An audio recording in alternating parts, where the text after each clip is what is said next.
HubSpot is a CRM software company. Inbound marketing software company with a $1.7 billion turnover. They've grown the business using a very aggressive form of digital marketing. So today we're going to look at exactly how HubSpot is growing past $1 billion using digital marketing, in particular a combination of SEO, content marketing, pay-per-click, and conversion rate optimization, how their strategy has changed over time and what we can learn from that, some of the really weird stuff that they're doing, and what they're doing next to try and take things to another level still. Of course, the goal here is that you can take the lessons from HubSpot's growth and apply them to your business. So let's go. All right, the first thing is that HubSpot made some really good marketing decisions early on in the business. In this episode of the Super Zoomed In Face podcast, Kip Bodnar, HubSpot's CMO, talks about how they wanted to define their own business category. So rather than selling CRM software or marketing automation software, which is basically what the rest of the industry called what they did, they decided to coin this term inbound marketing. Now, inbound marketing is basically just marketing plus lead generation. There's not really anything new here. But when they chose this phrase, it was a new term. The great thing is that as HubSpot raised the profile of inbound marketing, they directed all of that traffic to them because they sort of owned that term. Say I wanted to sell you some water. Now, you know what water is, but maybe if I called it inbound hydrate assimilation, you might be more inclined. No? Okay, well, it worked for HubSpot anyway. We actually helped a software client of ours do a sort of similar thing here, selling something called continuous performance management. Before that was really an industry term. As we raised the profile of that phrase, because we own the rankings for that term, it meant that people who went online and searched for that found our client. Happy days. Now, HubSpot went all in on this inbound marketing thing. They wrote a book about it, they wrote blogs about it, and they chose an enemy, which was outbound marketing. Choosing a common enemy that they could fight against, this outbound marketing villain, meant that they could essentially have a manifesto that people could believe and buy into. This might sound like a really straightforward and slightly pointless thing, but actually, knowing what they stand for and what they stand against has really helped HubSpot over the years, and everything else that has followed has been built on that foundation. Also in this interview, Kip talks about finding a scalable channel that you can grow through. In particular for HubSpot, it's been SEO and pay-per-click. All right, so if HubSpot's so keen on this inbound marketing thing and loves SEO and pay-per-click, let's see how good they really are. Okay, let's start by having a look at their SEO and the phrases and pages that they're ranking for. Now, I'm using SEMrush, which is a really good SEO tool that you can use to analyze any website's rankings. You can get a free trial at thankyouninjas.com.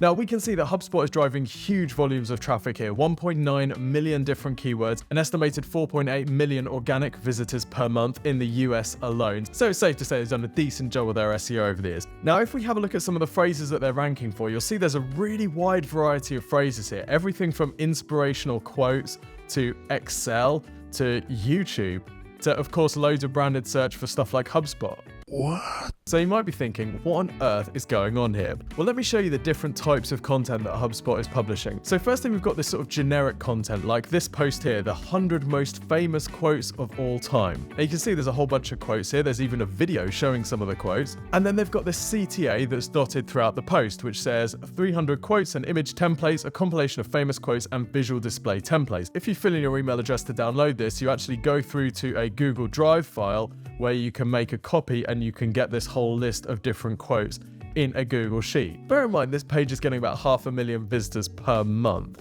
This is kind of weird, right? They've got the quotes listed by movie, by teamwork, quotes about change, quotes about motivation, and you can see they've got the quote and then the person attached to it.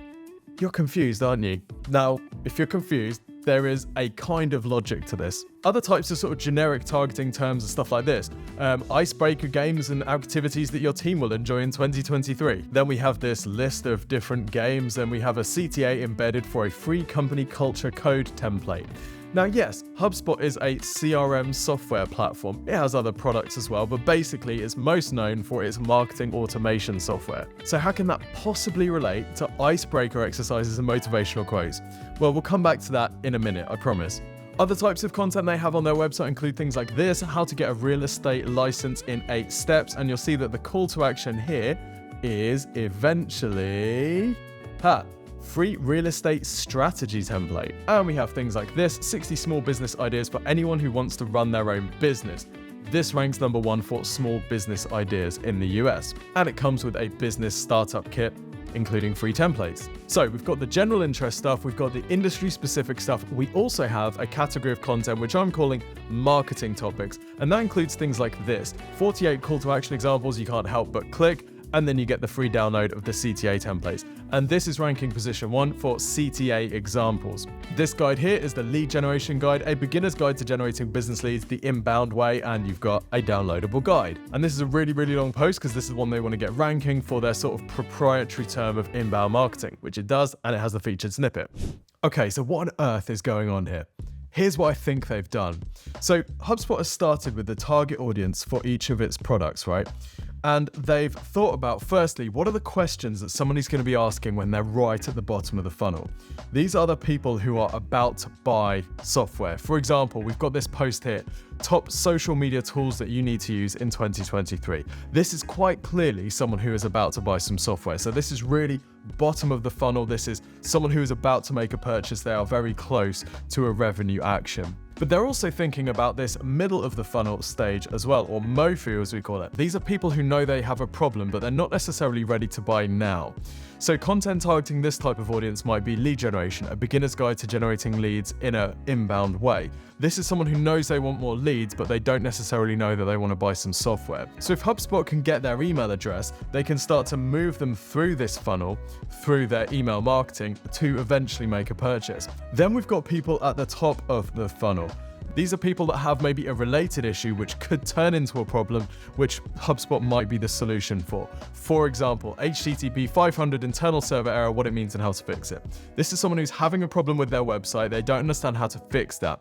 Now, HubSpot actually has a solution in their CMS which could potentially be the solution to this. So this would be someone who is really top of the funnel. They don't really know about HubSpot. It's not really on their radar at all. But if HubSpot can get them, if it can capture their email address, it can start to move them through this process, through the automated email marketing, and onto a purchase eventually.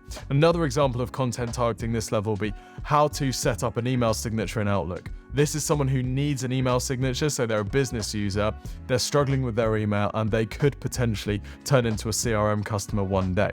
And for most businesses, this approach is great. If, however, you are totally crazy and you have unlimited budget, you can take this to another level altogether, and that's exactly what HubSpot has done, because they've blown straight out of the top of the funnel and they've taken this thing into the stratosphere.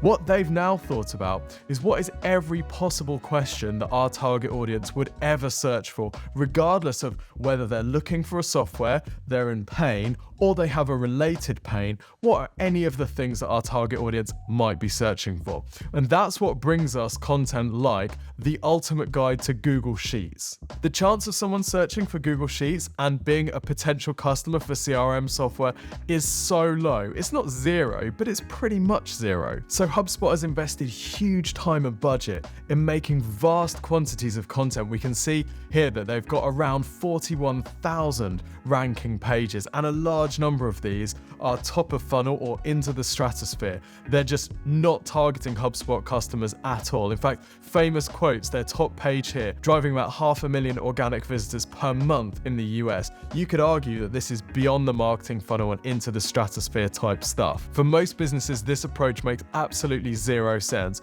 I'm not even convinced that it makes sense for HubSpot, but obviously they've done it. If you look at some of the middle of the funnel content though, this looks like it could be performing quite well for them. For example, their email signature generator.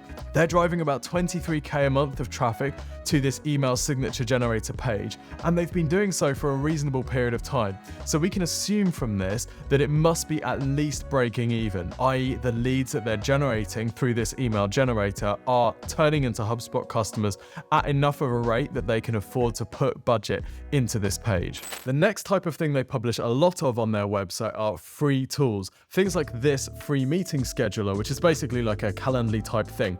Now this is designed to get you signing up with a HubSpot account. This is like a tripwire to get you into the HubSpot ecosystem, because once you get your free meeting scheduler, you get used to the HubSpot interface, you start using the product, and you can sort of branch out into their main CRM suite and marketing tools. They also publish loads of calculators, and when I say loads, I mean loads. Look at all of these different types of calculator that they publish on their website. You can see all of the landing pages here that they've built with these calculators. There are absolutely loads of them, and to be honest, a lot of them aren't generating much traffic at all. Let's have a look at one in particular here. You've got the advertising ROI calculator, and this allows you to basically move some sliders to work out what your likely ROI is going to be on running paid ads. Now this is great. I love the fact that they've built this, and calculators and tools tools can be a fantastic content marketing asset. The problem is with this, there's no call to action at all. There's not even a link through to HubSpot's main pages. You could visit this page and you wouldn't even know anything about what HubSpot was. That's crazy. Think about it. This is highly targeted. The people who are going to be using this are marketers. They're people in a marketing team, the exact customer for HubSpot. So I don't understand why they're not trying to generate leads from this group if they're trying to generate leads from people who are searching for Google Sheets. Surely a user of this is more likely to buy HubSpot than someone who's just searching for inspirational quotes.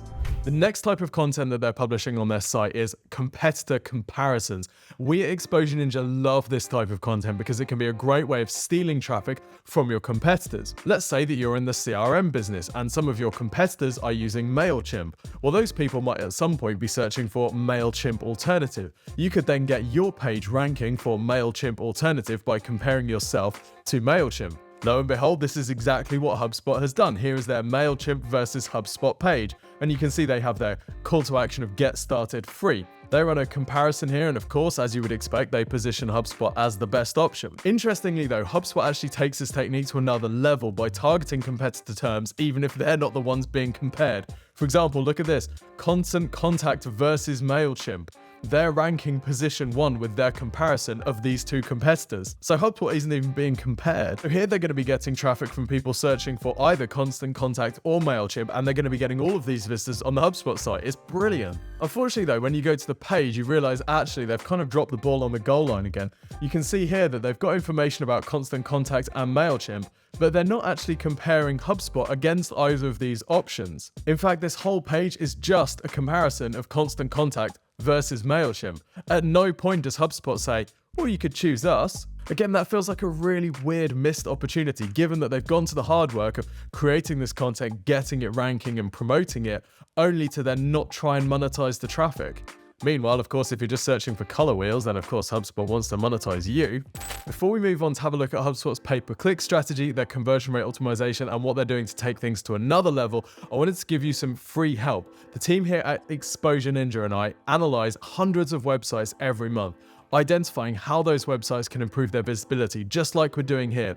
We have a look at their competitors, we have a look at their marketing goals, and we map them out a prioritized process to help them get to those goals over the next 6 to 12 months. And by the way, this service is completely free of charge. It's called the Free Website and Marketing Review, and you can get it from exposureninja.com/review. So if you want to increase the leads or sales that your website generates for you, go to exposureninja.com/review. Okay, so let's look at HubSpot's pay-per-click advertising, and in particular how this has changed over time and what have they stopped doing. If we look at a snapshot of what HubSpot is doing today, we can see that they're spending around about $1.3 million a month on PPC ads in the US alone. Now, it hasn't always been that way. In fact, their ad spend didn't hit 6 figures monthly until December 2018, but you can see that this is a marketing channel they've been steadily increasing their budget in.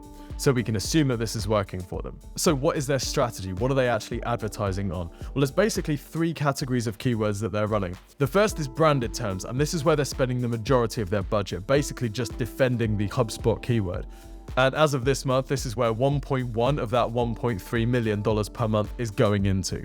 We can take some of these cost per click figures with a pinch of salt here, because it's unlikely that HubSpot is going to be spending as much to advertise for their own brand name as their competitors will, because they'll have a much higher quality score due to the fact that they are actually HubSpot. The second category of keywords that they're targeting are CRM keywords, and here you can see they're spending about $58K a month, so it's actually not a huge amount of money, although they have tested much higher budgets well into 6 figures, but it looked like that didn't really work too well for them, so they stopped doing it. Now, some of these CRM phrases are fairly expensive, and with the amount of organic traffic that HubSpot is getting, my guess is that they just couldn't really make these numbers work. The third category of keywords that they're targeting is kind of interesting because this looks totally counterintuitive, and this is driving traffic towards the templates and tools that they've built. For example, this business plan template, you can see that the cost per click for some of these phrases is really low, and that's completely logical, right? Because these are really top of the funnel searches. If someone's searching for an email signature, the likelihood of them going on to buy an email marketing software or a CRM is fairly low, so there's not a huge amount of competition for these types of phrases,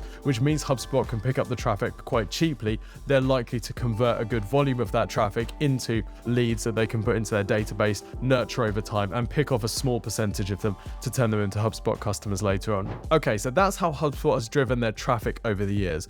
What about what HubSpot has been driving that traffic to? Let's take a look at how their website has evolved and see what lessons we can learn from it. This beauty of a website is from way back in 2007, and to be fair to it, it doesn't look too bad for a site designed in 2007.